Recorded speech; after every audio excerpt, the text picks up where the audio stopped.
दुनिया के इतिहास में सबसे बड़ा 2024 का साल रहने वाला है।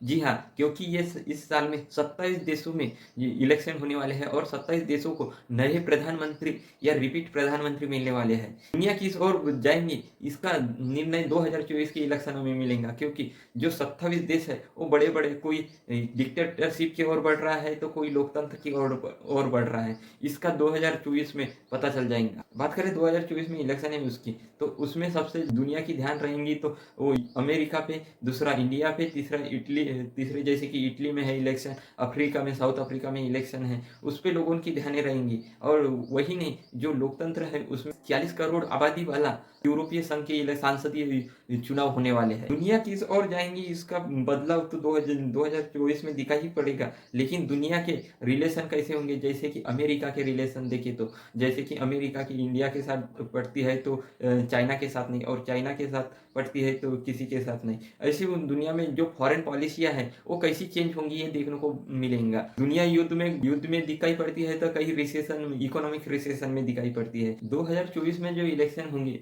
इंडिया में, यूएसए में, पूरी दुनिया में, जो जहाँ पे भी इलेक्शन होने वाले हैं वहाँ पे, उसकी निगाहें 2024 में जो दुनिया को डिसाइड करने वाले फैक्टर्स हैं, जैसे कि रूस और यूक्रेन की जो युद्ध चालू है, वो गाज़ा और इज़राइल का जो युद्ध चालू है, वो दुनिया के बड़े तमाम लीडर और तमाम नई फॉरेन पॉलिसियाँ और देखने को मिलेंगी। जैसे कि इंडिया में जो विपक्ष है, वो जैसे कि अभी राहुल गांधी और नरेंद्र मोदी है, और वैसे ही अमेरिका में डोनाल्ड ट्रंप और जो बाइडेन के बीच है। तो इटली में इलेक्शन होने वाले हैं, उसमें जॉर्जिया मेलोनी और उनके विपक्ष के नेता है। और जो साउथ अफ्रीका में इलेक्शन होने वाला है, वहाँ पे भ्रष्टाचार को हो गया, बेरोजगारी का मुद्दा हो गया। ऐसे तमाम वहाँ पे मुद्दे जो तानाशाही है उससे और जाते हुए दिखाई पड़ती है की। और बात करें रसिया की, तो व्लादिमीर पुतिन है, उनका टाइम और बढ़ेगा जैसे 5 साल के लिए, क्योंकि वहाँ पे जो विपक्ष है उसकी भूमिका नहीं के बराबर है, और जो विपक्षी नेता है वो जेलों में बंद। 2024 में दुनिया की 60% आबादी इलेक्शन में मतदान करेंगे। दुनिया की 60% आबादी का जो आने वाले सालों में है उसका निर्णय ये 2024 में करेंगे। भारत में अप्रैल में इलेक्शन होने वाले हैं, वही अमेरिका में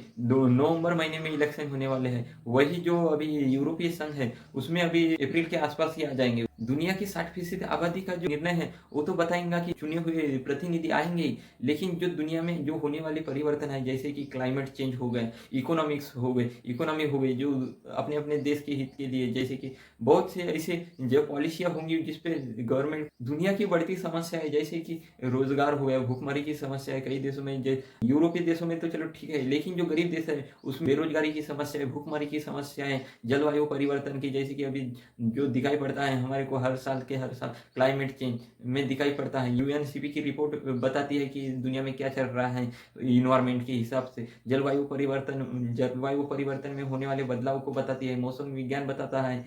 जैसे कि आने वाले दिनों में देखना पड़ेगा कि ये दुनिया किस ओर जाती है, क्योंकि दुनिया में जो परिवर्तन हो रहे हैं वो बहुत तेजी से परिवर्तन हो रहे हैं, और विकास की अग्रसर हो रहे हैं लोग। इन सभी को ध्यान में रखते हुए भारत में भी इलेक्शन है, और भारत में भी जोरों शोरों से इलेक्शन की तैयारियां चालू हैं। इसमें देखना पड़ेगा, इंटरेस्टिंग है कि कौन किस ओर जीतता है और कौन हारता है, और दुनिया के लिए इंडिया की पॉलिसियाँ क्या होती है, और दुनिया में जो देश है उनकी इंडिया के लिए क्या पॉलिसियाँ होती है, ये देखना बहुत ही इंटरेस्टिंग होगा और रोचक होगा। क्योंकि दुनिया अभी जिस दौर से गुजर रही है उस दौर को कहना बहुत ही मुश्किल है, क्योंकि कई डिक्टेटरशिप है, तानाशाही है, तो कई लोकतंत्र है। तो इसमें कोई लोकतंत्र, अर्ध लोकतंत्रत्व है, तो कहीं पूरा लोकतंत्र है। ऐसे आने वाले दिनों में देखना पड़ेगा कि दुनिया किस ओर बढ़ती है। आपको ये वीडियो कैसा लगा ये कमेंट करके बताइएगा, और लाइक और सब्सक्राइब जरूर कीजिएगा। धन्यवाद।